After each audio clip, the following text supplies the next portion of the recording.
성경 말씀 보겠습니다. 요한복음 12장 1절 말씀부터 8절 말씀까지 우리 같이 함께 보겠습니다. 요한복음 12장 1절 말씀부터 8절 말씀까지 우리 같이 함께 보겠습니다. 같이 함께 봅니다. 6월절 엿새 전에 예수께서 베다니에 이르시니 이곳은 예수께서 죽은 자 가운데서 살리신 나사로가 있는 곳이라. 거기서 예수를 위하여 잔치할세 마르다는 일을 하고 나사로는 예수와 함께 앉은 자 중에 있더라. 마리아는 지극히 비싼 향유 곧 순전한 나드 한 근을 가져다가 예수의 발에 붓고 자기 머리털로 그의 발을 닦으니 향유 냄새가 집에 가득하더라. 제자 중 하나로서 예수를 잡아줄 가룟 유다가 말하되 이 향유를 어찌하여 300데나리온에 팔아 가난한 자들에게 주지 아니하였느냐 하니, 이렇게 말함은 가난한 자들을 생각함이 아니요 그는 도둑이라 돈꾀를 맞고 거기 넣는 것을 훔쳐 가미러라. 예수께서 이르시되 그를 가만두어 나의 장례할 날을 위하여 그것을 간직하게 하라. 가난한 자들은 항상 너희와 함께 있거니와 나는 항상 있지 아니하리라 하시니라. 아멘. 오늘도 이 자리에 오신 여러분 모두를 사랑하고 축복합니다. 우리 옆 사랑하고 인사하겠습니다. 사랑합니다. 축복합니다.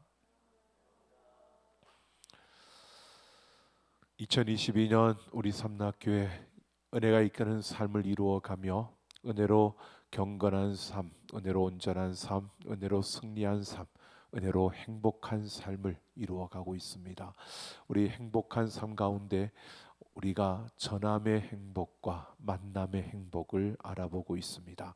우리 오늘은 향유를 부은 마리아라고 하는 제목을 가지고 이 마리아를 통해서 우리가 예수님을 만남으로 인하여 우리에게 주어지는 그 놀라운 축복, 그 복됨을 함께 나누어 보려고 합니다.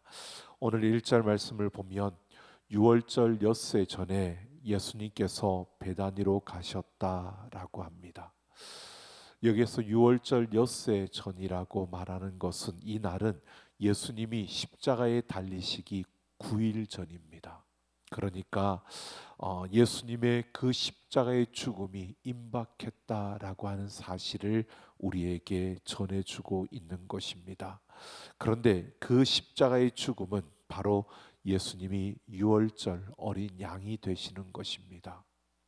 유월절 어린 양은 그 애굽 백성들의 죽음 가운데 그 사망이 그 삼켜지는 그 가운데서 문설주에 어린 양의 피를 바른 그 집을 뛰어넘는, 그래서 그 은혜 가운데서 생명을 얻게 되는 그 유월절을 말하는 겁니다.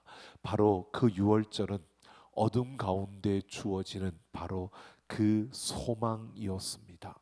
예수님의 십자가의 죽음이 다가온다는 것은 바로 그 소망의 날이 그들에게 가까이 다가오고 있음을 말해주는 것입니다. 그리고 이곳은 지금 베다니입니다. 이 베다니는 예수님께서 죽음 가운데서 다시 살린 바로 나사로가 살던 그 동네였습니다. 그런데 그곳에서 잔치가 벌어졌다라고 합니다. 마가복음에 보면 나병 환자였다가 예수님께 치료받은 바로 시몬의 집에서 이 잔치가 열려졌다라고 그렇게 소개하고 있습니다. 이 잔치에 예수님과 그의 제자들과 그리고 나사로와 그의 두 누이 마리아와 마르다가 함께 참여하고 있었다라고 오늘 말합니다. 그런데 오늘 3절을 보면 마리아가 갑자기 지극히 비싼 향유인 순전한 나드 한 근을 가져다가 예수님 발에 붓고 자기의 머리털로 그 발을 닦았다라고 이렇게 말하고 있습니다. 여러분, 그 식사 자리에서 이 마리아가 이렇게 행동할 수 있다는 것은 참 놀라운 것입니다. 그리 쉬운 것이 아닙니다. 그 나드, 순전한 나드 한 근, 이것을 5절에서 보면 유다가 이 향유의 값을 바로 300데나리온이라고 말합니다. 이 300데나리온이라는 것은 그 당시에 일일 노동자가 하루 품삯으로 받는 그 삭이 바로 한 데나리온이었습니다. 그러니까 하루 벌면 한 데나리온을 받을 수 있는데 그것이 1년이면 365일인데 유대인들은 안식일 날 일을 하지 않아야 되고요. 또 여러 절기 때마다 일을 하지 않아야 되는 그런 날들이 있으니까 그 날들을 빼면 거의 한 1년에 300일 정도 일을 할 겁니다. 그 정도, 그러니까 300데나리온이라면 하루 1데나리온씩 버는 그 품삯을 받는 그들이 하나도 쓰지 않고 1년 내내 일하고 모은 돈이 바로 300데나리온이다라고 이렇게 말하는 겁니다. 한 노동자의 연봉이 되는 겁니다. 그러니까 이게 작은 돈은 아니라는 겁니다. 당시에 참 그 서민들의 전 재산이 바로 이 300데나리온 정도였다라고 하니까 어쩌면 이 마리아에게 있어서는 이것이 자신의 전 재산이라고 말할 수도 있는 그러한 돈, 그런 가치가 있는 그러한 것이었음을 말해주고 있습니다.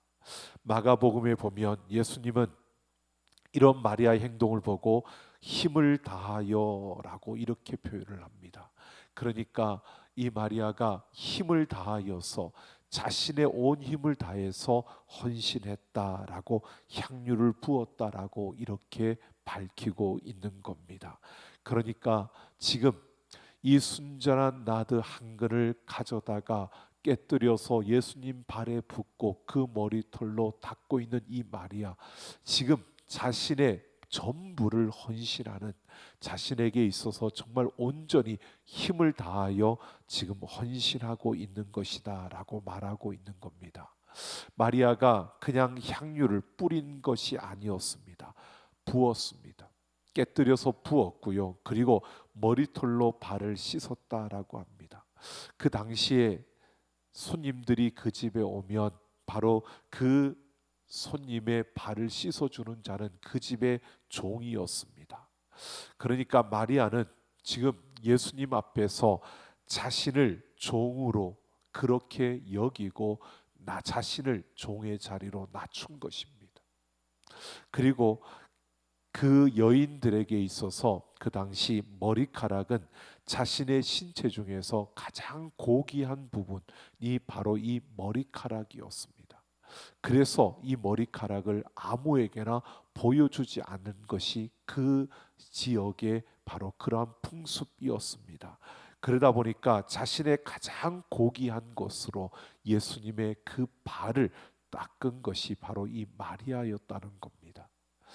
여러분, 식사하는 그 자리에서 다른 이들이 이러한 마리아의 행동을 보고 어떻게 행동할지, 어떻게 이야기할지, 그 마리아의 그런 행동을 어떻게 볼지 모르는 그런 상황 속에서 마리아가 아무 말 없이 그 식사하는 그 자리에서 일어나서 그 가장 값비싼 그 향유를 깨뜨리며 예수님 발에 붓고 그 머리털로 예수님의 발을 닦는다는 것은요, 굉장한 용기도 필요했을 뿐만 아니라 이것은 쉽게 행동할 수 있는 그러한 행동이 아니었다는 겁니다.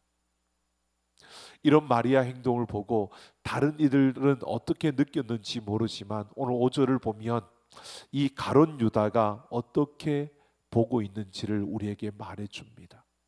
이 향유를 어찌하여 300데나리온에 팔아 가난한 자들에게 주지 아니하였느냐라고 이렇게 말하고 있습니다.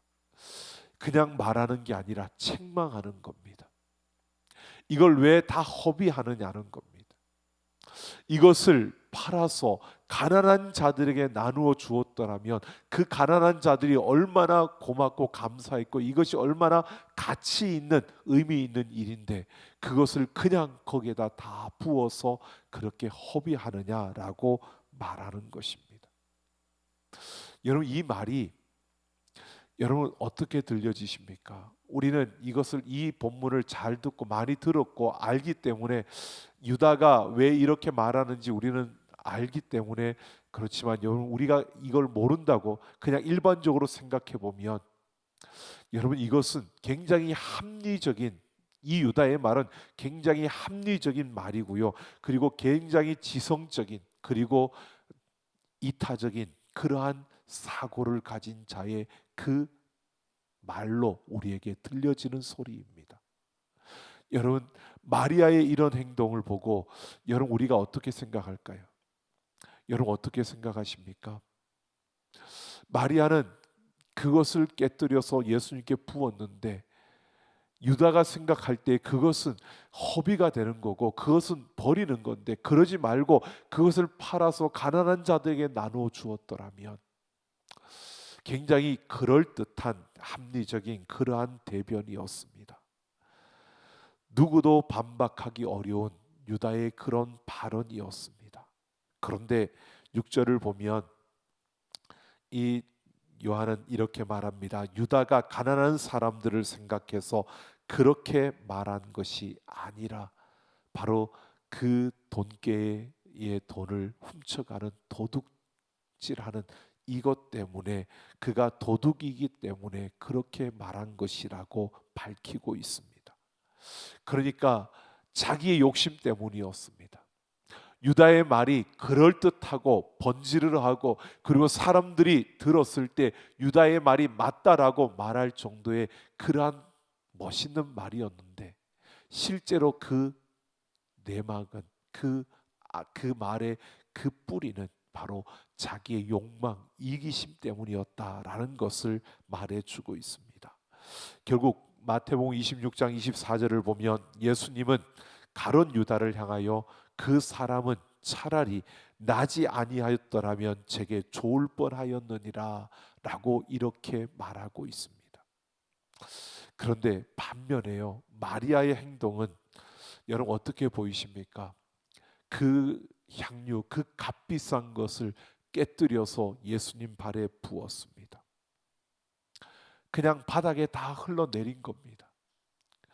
예수님 발을 씻었지만, 그리고 그것은 더 이상 쓰지 못하도록 다 허비되어진 것처럼 보이지 않습니까? 여러분, 조금 우리가 예수님을 믿고 예수님을 따른다고 하더라도요, 여러분 이렇게 생각할 수 있습니다. 좀 지나친 것 같아. 마리아의 행동은 조금 지나친 것 같아. 여러분, 그런 생각이 들지 않으십니까? 예수님을 믿고 존경하고 따르는 것까지는 좋은데, 굳이 그런 방식으로 예수님을 섬기고 예수님을 따르고 예수님을 높이는 것은 좋은데, 굳이 그 값비싼 그 귀한 것을 깨뜨려서 그 발에 부을 필요가 있었을까? 적당히 하면 되지 않는가라고 여러분 생각할 수도 있을 겁니다. 내 믿음을 예수님께 보여주기 위해서 굳이 그것을 깨뜨릴 필요가 있을까? 그냥 적당히 예수님 앞에 바른 고백을 하고 예수님을 따라가면, 예수님 곁에 있으면 되는 것 아닌가라고 여러분 생각할 수도 있을 것입니다. 어쩌면 이 마리아가 그렇게 한 것이 정말 맞을까?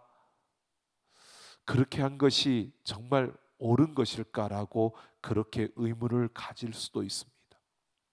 그런데 이 마리아의 이것은요, 낭비, 허비가 아니었습니다. 거룩한 낭비라고 말하죠. 이것을 거룩한 낭비라고 말하는데, 마리아가 예수님께 헌신한 것입니다. 이것을 가능하게 한 것이 있습니다. 어떻게 이것을 가능하게 했을까?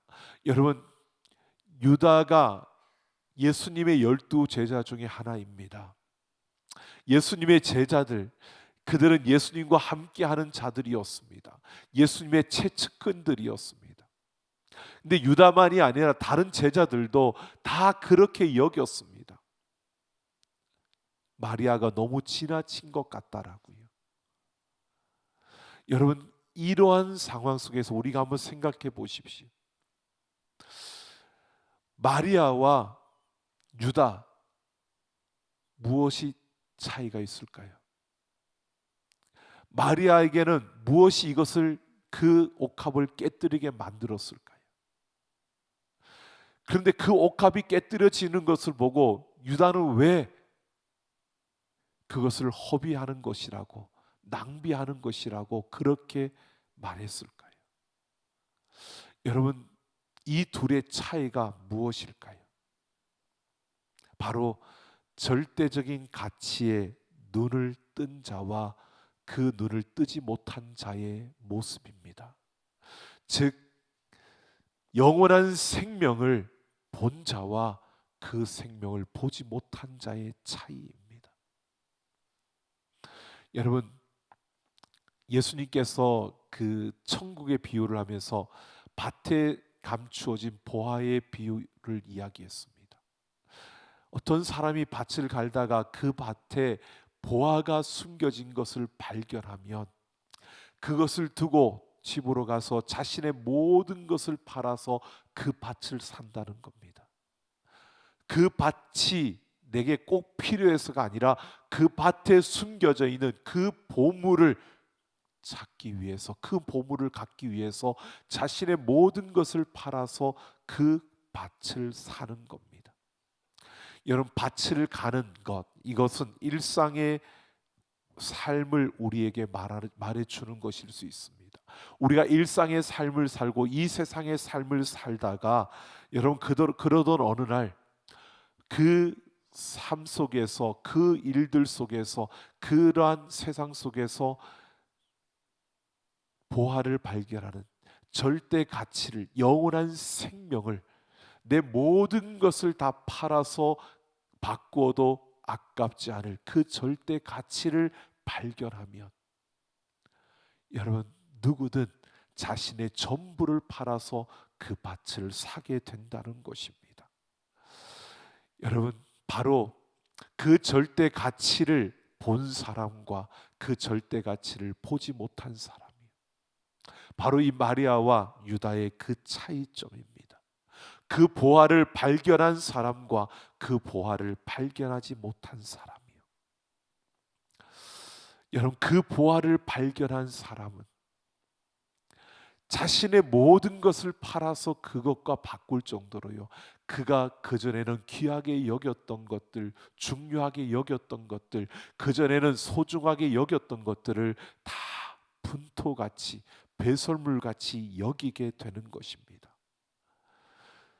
그래서 그 모든 것을 다 버리고 바로 그 보화를 찾는 겁니다. 이 모든 것을 내려놓는 것, 이건 그냥 낭비가 아니라 이것은 거룩한 낭비가 되는 것입니다.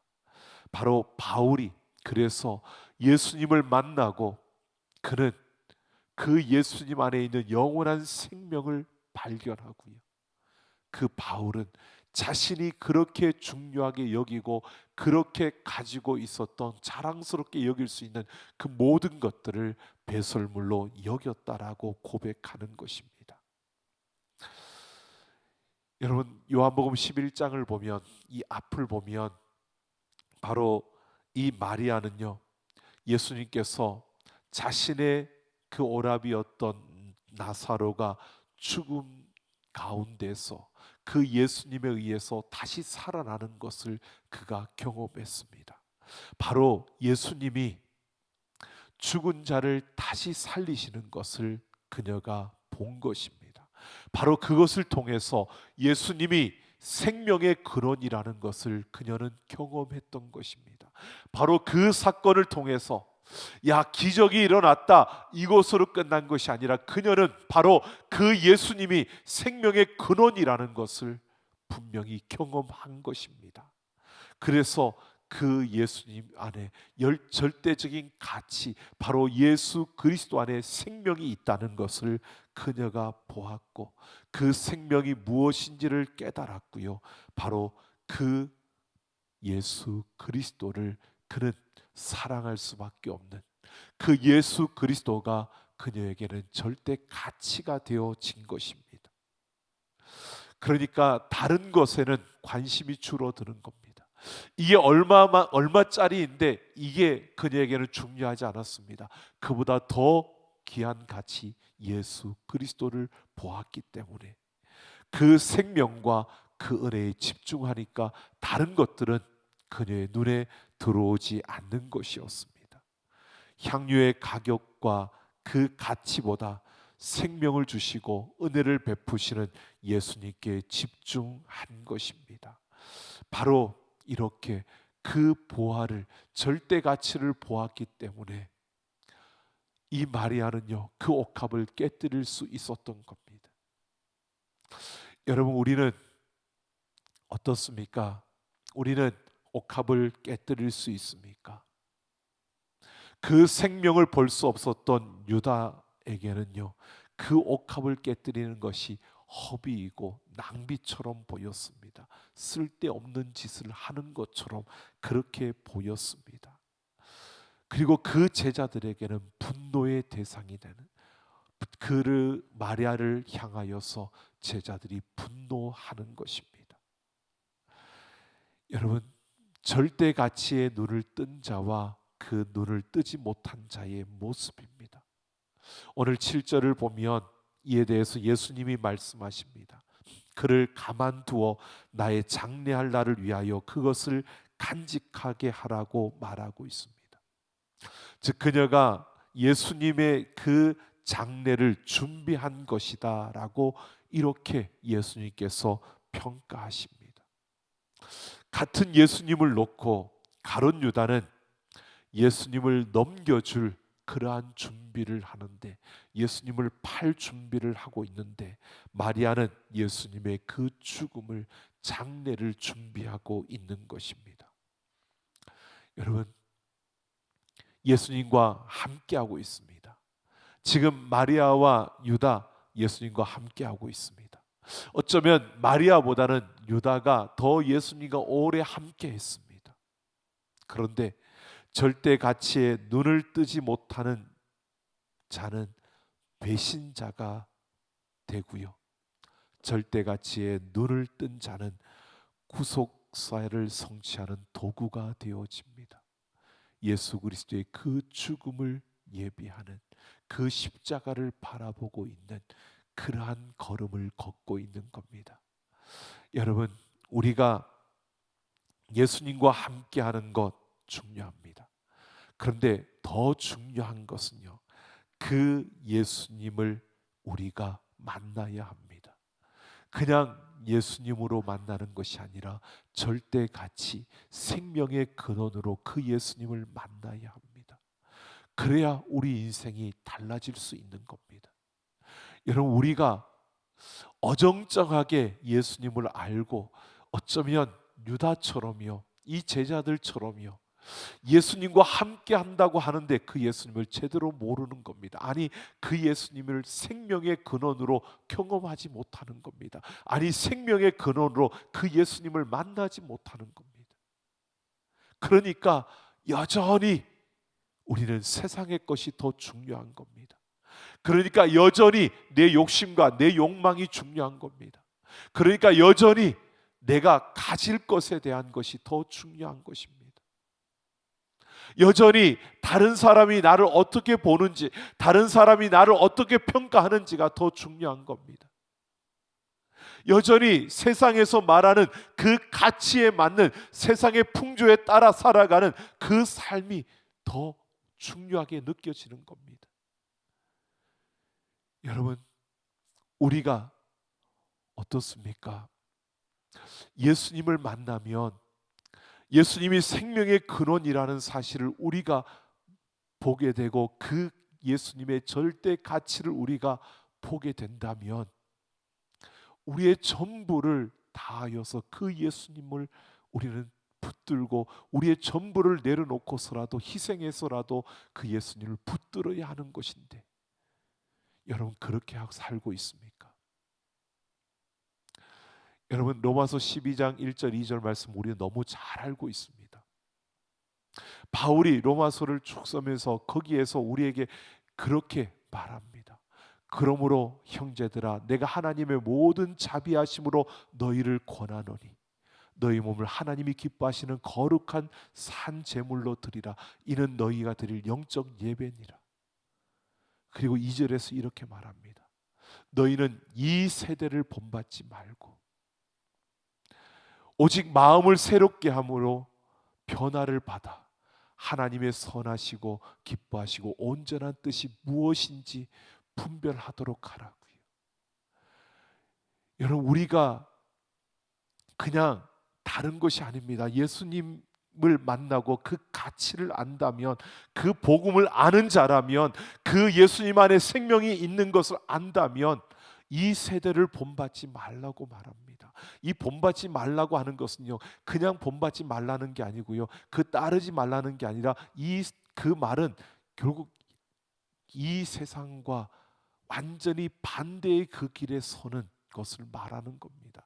세상의 풍조는, 세상의 그 유행은 우리의 마음을 흐트러 놓고 우리를 세상의 것으로 계속 몰아갑니다. 그런데 복음을 알고 예수님을 만난 자들은요, 그 길에서 돌아선다는 겁니다. 그 길로 가는 것이 아니라 예수 그리스도 안에 생명이 있음을 본 자들은, 그 예수님을 만난 자들은요, 배신자가 아니라 그 세상이 볼 때에는 허비하고 낭비하는 것처럼 보이지만 모든 것을 내려놓고 그 예수를 따른다는 것을 말해주고 있는 것입니다. 여러분, 우리는 예수님과 함께하는 것도 중요한데요, 여러분, 예수님과 함께하는 그 걸음 속에서 더 나아가서 절대 가치에 눈을 뜨는 예수님이 생명의 근원이심을 우리가 확신하며 그 예수님을 만나는 자들이 되기를 예수님의 이름으로 축원합니다. 이 마리아에 대해서요, 마태복음과 마가복음에서는 이렇게 언급합니다. 마가복음 14장 9절을 보면 복음이 전파되는 곳에는 이 여자가 행한 일도 말하여 그를 기억하리라 라고 말합니다. 이 복음이 전파되는 곳마다 마리아의 이야기가 전하여질 것이다, 이렇게 말하는 것이 아닙니다. 마리아가 말하고 있는 이 십자가를 향한 그 준비, 예수님의 죽음을 준비하는 그것을 말하는 것입니다. 즉 십자가를 위한 준비의 삶을 이야기하는 것입니다. 즉 예수 그리스도의 그 십자가를 향하여 걸어가는 삶을 말하는 것입니다. 바로 그를 기억하리라 라고 하는 것은요, 십자가를 위한 그 준비의 삶, 그런 삶이 우리에게 있어야 하는 그 하나의 본을 이 여인이 보여주었다는 것을 말해주고 있는 것입니다. 여러분, 우리는 바로 이런 삶을 살아가야 합니다. 예수 그리스도를 만남으로 그 안에 절대 가치가 있음을 보고 영원한 생명의 그 근원이신 예수 그리스도를 만남으로 우리는 십자가를 향한 그 길을 걸어가야 하는 자들입니다. 바로 그 길이 여러분 가장 행복한 길이고요, 그 길이 정말 잘 사는 길입니다. 오늘 보십시오. 8절을 보면 예수님은 가난한 자들은 항상 너희와 함께 있거니와 나는 항상 있지 아니하리라 라고 말하면서 항상 있는 것과 항상 있지 않는 것을 분별하라고 말하고 있습니다.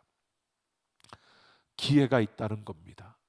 헌신할 기회가 있고 우리가 예수 그리스도를 붙들 때가 있고 그 십자가를 향하여 나아갈 때가 있다는 겁니다. 가난한 자들은 항상 너희와 함께 있을 것이다 라고 말합니다. 여기서 가난한 자들은 돈이 없고 궁핍한 자들을 말하는 것이 아닙니다. 여기에서 가난한 자들은 푸토코스라고 해서 절대 결핍에 있는 자들을 말하는 것입니다. 이것은 단순한 물리적인 그러한 궁핍을 말하는 것이 아닙니다. 가난한 사람들이요. 여러분, 돈이 많다고 가난하지 않은 것이 아닙니다. 여기에서 이 가난한 사람들은요, 돈이 없어서 가난한 사람을 말하는 게 아닙니다. 여기에서 가난한 사람은요, 바로 잘 살지 못하는 사람, 불쌍한 사람들을 말하는 겁니다. 여러분, 잘 사는 삶의 기준이 무엇인지 아십니까? 바로 예수님을 위해서 사는 삶이 잘 사는 삶입니다. 그러니까 여기에서 가난한 사람이라는 것은 바로 절대 결핍을 말하는 것으로 예수 그리스도를 만나지 못한 자를 말하는 겁니다. 예수 그리스도를 알지 못하는 자들을 말하는 겁니다. 예수 그리스도 안에 그 절대 가치가 있는 것을 알지 못하는, 그 절대 가치를 볼 수 없는 자들을 말하는 겁니다. 여러분, 마리아는 잘 산 여인이었습니다. 그 옥합을 깨뜨려서 그 귀한 향유는 다 땅에 쏟아져 버려졌지만, 300데나리온이나 되는 그 물질은 그녀에게서 사라졌지만, 그녀는 잘 사는 여인이었습니다. 여러분, 유다는 그 돈께에서 돈을 자기 마음대로 가져다가 자기 배는 불렸습니다. 하지만 그는 잘 사는 자가 아니었습니다. 여러분, 예수님, 그 절대 가치이신 예수님을 만난 자가 잘 사는 사람입니다. 가난한 자가 아닙니다. 부한 자입니다. 결코 여러분, 그 걸음을 걸어가는 그 한 걸음 한 걸음, 세상에서는 가진 것이 없는 것처럼 보여질지 몰라도요, 예수님이 생명의 근원이심을 알고 그 예수님을 만난 자가 바로 부자이고요, 그가 잘 사는 사람인 것입니다. 오늘 우리는 분명히 보게 됩니다. 마리아, 그녀는 절대 가치에 눈을 떴고, 그래서 그 예수님의 가는 그 십자가를 향해 가는 그 걸음에 그녀는 온전한 헌신을 할 수 있었던 것을 보게 됩니다. 잘 사는 여인이었습니다. 여러분, 우리가 이런 삶을 살아가길 원합니다. 우리가 행복이라는 것은요, 많이 가져서 행복한 것이 아닙니다. 우리가 행복이라는 것은요, 우리가 적게 가졌다고 우리가 불행하다고 말할 수 없습니다. 우리가 행복한 것은요, 예수 그리스도와 함께하는 것이 행복한 겁니다. 그 예수님이 절대 가치로서 내 안에 이 절대 결핍을 채워줄 때, 여러분, 우리는 행복을 누릴 수 있는 겁니다. 그 행복을 맛봐야 합니다. 우리는 바울의 그 고백처럼요, 모든 것을 배설물로 여길 만큼 그렇게 우리는 달려갈 수 있는 겁니다. 여러분, 우리가 여전히 세상 것에 매여지고 여전히 세상 것을 내려놓지 못하는 것은요, 결국 우리는 여러 핑계를 대지만 결국 우리는 예수님을 안다고 하지만 그 절대 가치를 우리는 아직 모르는 겁니다. 예수님을 만났다고 하는데 생명의 근원이신 그 예수님을 아직 우리가 느끼지 못하는 겁니다. 아직 그 예수님을 경험해 보지 못한 겁니다. 여러분, 우리는 우리 자신에게 물어보셔야 합니다. 여러분, 예수님과 함께하며 그 예수님이 생명의 근원이심을 여러분 만나셨습니까? 여러분, 그 예수님을 위해서, 내가 만난 절대 가치이신 그 예수님을 위해서 여러분, 모든 것을 내려놓고 모든 것을 포기할 수 있습니까? 여러분, 우리가 그럴 수 있을 때 우리는 행복할 수 있고요, 그럴 수 있을 때 우리는 잘 살 수 있는 겁니다. 그럴 수 있을 때 바로 오늘 이 여인의 이름이 기억되리라라고 하는 것처럼요, 우리는 이 땅 가운데서, 아니 예수 그리스도로부터 우리는 정말 기념이 될 만한 그런 인생의 주인공으로 이 땅에 설 수 있는 겁니다. 여러분, 우리가 하나님 앞에 서는 그날에 하나님께서, 아니 그 예수님께서 우리를 향하여서 참 내가 기념될 만한 그런 인생을 살았다고 여러분 이런 평가를 받는다면 얼마나 좋을까요? 오늘 우리는 다른 어떤 것보다도 이 세상에서 내가 어디까지 올라갔다가, 내가 이 세상에서 얼마나 많은 재물을 가지고 있었고, 이 세상에서 내가 얼마나 많은 것들을 누렸고, 여러분 그것들이 우리에게 중요한 것이 아니고요, 오늘 우리는 차라리 태어나지 않았더라면 좋을 뻔하였더라라고 하는 이런 유다의 삶이 아니라, 바로 복음이 전하여지는 곳마다 너의 이름이 기억되어질 것이라고 말하는, 기념이 될 만한 그런 인물이라고 인정받는 이 마리아처럼요, 그렇게 인정받으며 살아가는 우리의 걸음이 되어질 때 우리는 잘 살았다라고 하지 않을까요? 오늘 우리가 그렇게 살아갈 수 있으면 좋겠습니다. 우리 모두가 예수 그리스도 안에 영원한 생명이 있음을 경험하며 그 절대 가치이신 그 예수님으로 인하여서 여러분 잘 사는 사람, 기념이 될 만한 그런 흔적을 남기며 살아가는 우리 모두가 되기를 예수님의 이름으로 축원합니다.